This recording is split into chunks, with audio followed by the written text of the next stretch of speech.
तो राष्ट्रपति रामनाथ कोविंद की रेल यात्रा को लेकर लोगों में बेहद दिलचस्पी है, क्योंकि ऐसा 18 साल बाद हो रहा है जब कोई भारतीय राष्ट्रपति रेल यात्रा कर रहा होगा। ऐसे में पूरे रास्ते में सुरक्षा व्यवस्था करना एक बड़ी चुनौती होगी, लेकिन इसके पुख्ता इंतजामात भी लगातार किए जा रहे हैं।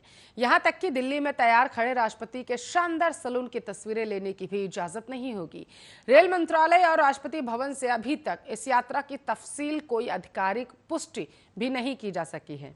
रेलवे में राष्ट्रपति के लिए एक अलग सलून होता है जिस पर सिर्फ राष्ट्रपति ही सफर कर सकते हैं, लेकिन इस सलून का इस्तेमाल बहुत कम होने के कारण इसके रखरखाव की समस्या बनी रहती है। इस बार 18 साल बाद राष्ट्रपति भवन की ओर से सलून की मांग की गई है, इसलिए सुरक्षा कारणों पुराने सलून का इस्तेमाल नहीं किया जा रहा।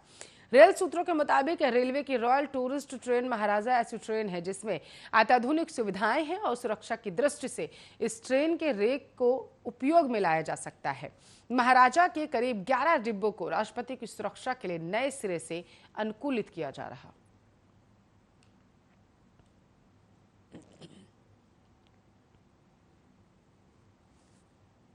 तो योग गुरु बाबा रामदेव एलोपैथी पर दिए अपने विवादित बयान के बाद जहां लगातार सुर्खियों में बने हुए हैं, तो वहीं दूसरी तरफ अपने इस बयान को वापस लेने के बाद भी उनकी मुश्किलें थमने का नाम नहीं ले रही।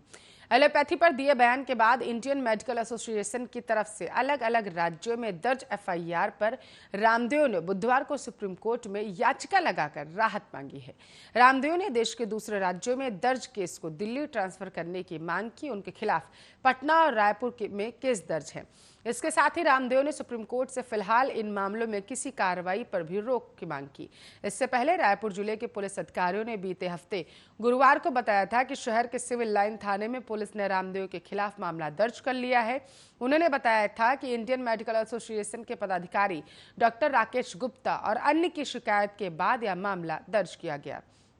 अन्य पदाधिकारियों ने बीते 26 मई को रामदेव द्वारा चिकित्सक समुदाय और कोरोना संक्रमण काल के दौरान दवाइयों के बारे में कथित रूप से दुष्प्रचार, केंद्रीय महामारी एक्ट का उल्लंघन, विद्वेष की भावना से भ्रम फैलाने और आम जनता तथा स्वास्थ्य सेवाओं से जुड़े लोगों की जान माल को खतरे में डालने के संबंध में शिकायत की थी।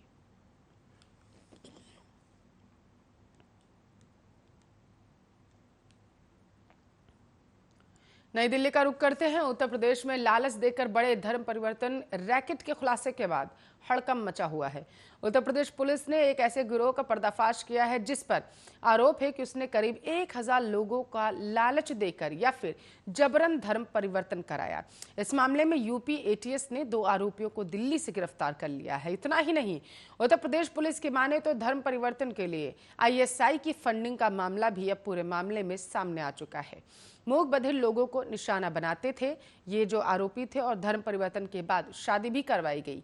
यूपी के ADG law and order Prashant Kumar के मुताबिक मूक बधिर छात्रों और निर्धन लोगों को धन, नौकरी और शादी का लालच देकर धर्मांतरण कराने वाले गिरोह के मुफ्ती काजी जहांगीर आलम और मोहम्मद उमर गौतम एटीएस ने गिरफ्तार कर लिया। इन लोगों पर आरोप है कि इन्होंने धर्म परिवर्तन के बाद महिलाओं की शादी भी कराई। जानकारी के मुताबिक इनका रैकेट उत्तर प्रदेश समेत कई अन्य राज्यों में भी सक्रिय है।